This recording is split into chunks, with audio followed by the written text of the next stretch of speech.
Bagi saya, Rafael Strijk itu adalah striker terbaik yang dimiliki oleh timnas Indonesia sekarang, di senior ataupun di U23. Sekarang tidak akan main lawan Uzbekistan, Ramadan Sananta, dan Hoki bisa apa menggantikan Rafael Strijk? Mari kita bahas dari sudut pandang penikmat sepak bola, bukan pengamat sepak bola. Teman-teman, kita tahu kalau Indonesia, alhamdulillah, kita sangat bersyukur bisa lolos ke semifinal. Dan akhirnya kita bertemu Uzbekistan, karena semalam Uzbekistan dengan sangat gagah dan berani mengalahkan Arab Saudi yang kita justru kalah 3-1 oleh Arab saat uji coba sebelum Piala Asia. Ini lumayan menjadi challenge banget ya gitu. Walaupun kita memang udah mengalahkan Korea Selatan, tapi Uzbekistan ini bisa dibilang lebih baik daripada Korea Selatan. Dilihat dari terciptanya banyak Uzbekistan, bahkan penilaian dari AFC pun tim tertinggi penilaian sekarang itu adalah Uzbekistan dan keduanya adalah Korea Selatan. Nah, kita akan membahas Uzbekistan mungkin di konten selanjutnya. Kita ingin membahas dulu tentang tidak akan bermainnya seorang Rafael Strijk. Yang kita sangat ketahui, teman-teman, kalau Rafael Strijk ini memang bukanlah striker murni di timnas Indonesia. Dan timnas Indonesia sampai sekarang pun kendalanya, entah itu di junior ataupun di senior, tidak memiliki striker murni target man yang benar-benar luar biasa. Rafa juga dalam tanda petik dipaksakan untuk menjadi seorang target man. Nah, jika kita lihat, kita ini buka-bukaan ya, bukan maksud saya untuk lebih membaguskan para pemain-pemain Rafa seperti Rafa, Justin, bukan, dan merendahkan pemain-pemain yang bermain di liga lokal kita, bukan maksud seperti itu. Tapi coba deh teman-teman ingat-ingat lagi. Dendi Sulistiawan pernah menjadi target man. Dimas Derajat juga pernah. Dulu ada Yudo pernah juga. Ada juga Dedik pernah juga. Ada Samanta, ada Sananta, dan juga Hoki. Itu adalah deretan penyerang yang pernah bermain menjadi pemain timnas Indonesia. Tapi kita harus akui, tidak ada yang sebaik Rafael Strijk. Ya, memang Rafa tidak menciptakan banyak gol. Apalagi jika kita tidak bahas dulu tentang golnya saat melawan Korea kemarin, yang 2 gol itu. Kita anggap nggak bahas dulu. Bahkan kalau seandainya dibahas pun, jika dilihat dari seringnya Rafa menjadi starter yang bermain bagi timnas Indonesia, dia bukanlah seorang striker yang memang produktif gitu teman-teman. Tapi dari segi kontribusi terhadap tim, Rafa paling besar di antara Dimas, Dendi, dulu Dedik, dan Yudo. Ada juga Ramadan Sananta dan Hoki yang juga menjadi pelapisnya sekarang di timnas Indonesia U23. Yang dimana notabene para pemain-pemain yang saya ucapkan tadi adalah sebenarnya posisi aslinya adalah penyerang murni. Beda dengan Rafa yang sebenarnya dia adalah seorang wing, seorang pemain sayap gitu. Cuma dipaksakan menjadi seorang striker. Rafa dia memiliki akselerasinya bagus. Dia kuat pegang bola gitu kan. Ketika bola diarahkan ke depan, entah itu oleh pemain pemain belakang ataupun pemain tengah, Rafa tidak mudah kehilangan bola.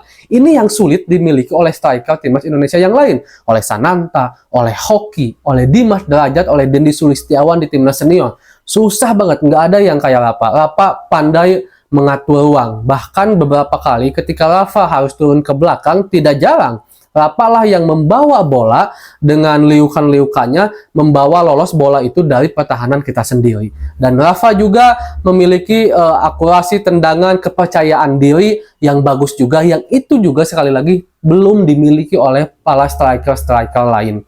Nah, saya harap memang striker lain ini, apalagi yang akan menggantikan Rafa, mungkin aja Ramadan Sananta, mungkin aja Hoki, atau mungkin juga si debutan yang saat melawan Australia, yaitu Kelly Stroyer, bisa menunjukkan permainan terbaiknya seperti dia debut kemarin, jika seandainya dipercaya ya menggantikan Rafa. Cuman saya lebih cenderung sepertinya antara Hoki atau Ramadan Sananta sih yang akan menjadi pemain starter menggantikan Rafa ini.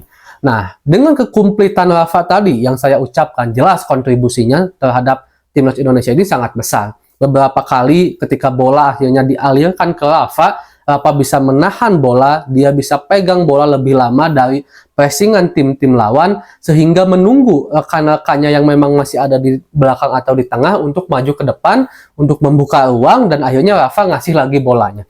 Ini susah banget, apalagi saat melawan mananya saya lupa lagi di timnas senior gitu. Intinya banyak di pertandingan timnas senior ketika bola udah pegang di Dimas, ketika bola udah dipegang di Denny Sulistiawan, lagi-lagi hilang. Cepet banget direbut oleh tim lawan. Yang itulah yang tidak dimiliki oleh mereka kecuali dimiliki oleh Rafael Struijk. Nah, jadi Rafa ini sangat berkontribusi terhadap tim, apalagi dengan 2 golnya saat melawan Korea Selatan. Jadi, saya itu sebenarnya tidak menilai Rafa ketika saat melawan Korea, tapi saya menilai Rafa secara keseluruhan. Secara keseluruhan kita harus akui Rafa ini sangat berkontribusi terhadap permainan timnas Indonesia, apalagi jika dinilai saat melawan Korea kemarin. Bahkan saat melawan Vietnam pun kita tahu itu hasil dari kontribusi Rafa. Nah, akan agak kesulitan bagi timnas Indonesia jika seandainya kita tidak memiliki striker yang kurang lebih seperti Rafa, yang dimana dia energik, dia mobile, dia kuat pegang bola, dia jago akselerasi, dia juga punya kecepatan, dia juga punya kepercayaan diri untuk bisa melewati pemain-pemain bertahan lawan, dia juga memiliki cara membuka ruang yang bagus. Akan sulit bagi Indonesia melawan Uzbekistan jika seandainya penggantinya tidak seperti itu, antara Hoki Ramadan Sananta atau Kelly Stoyer.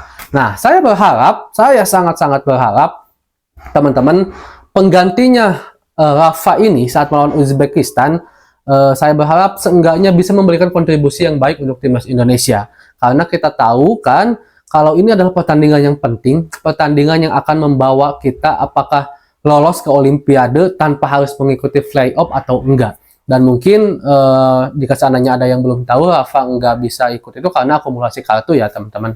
Nah, Ramadan Sananta, sebenarnya saya punya harapan di Ramadan Sananta. Saya ingin lihat jika seandainya Ramadan Sananta bermain di seumurannya dengan waktu yang begitu lama. Jadi nggak masuk di babak kedua, nggak masuk cuman 15 menit ke mau udahan gitu kan. Tapi saya pengen lihat. Tapi kemungkinan besar juga Ramadan Sananta untuk turun menjadi starter kalau saya pribadi mungkin agak kurang karena lebih cenderung mungkin Hoki yang akan menjadi pilihan utama. Jadi pilihan itu bagi saya cuma ada Ramadan Sananta, Hoki, dan Kelly. Nah, di antara 3 pemain ini, menurut saya Hoki yang memiliki kans terbesar untuk bisa bermain sebagai starter jika dilihat dari pola striker yang selalu diturunkan oleh Coach Sintayong di pertandingan-pertandingan sebelumnya. Apakah itu timnas senior ataupun juga timnas U23. Tapi intinya, saya harus akui Rafa, dan saya yakin teman-teman juga setuju kalau dia adalah striker yang sangat berkontribusi dan kita terlihat memiliki seorang penyerang kalau seandainya Rafa bermain. Tapi kalau seandainya pemain lain yang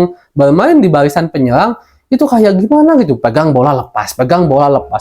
Sementara Rafa bisa menguasai bola. Mudah-mudahan aja, entah itu Sananta, entah itu Hoki, entah itu Kelly Stoyer, benar-benar bisa memberikan kemampuan terbaiknya atas kepercayaan yang diberikan oleh Coach Sintayong dan tentunya tidak mengecewakan kita semua. Seperti itu dulu teman-teman mungkin pembahasan kali ini. Assalamualaikum.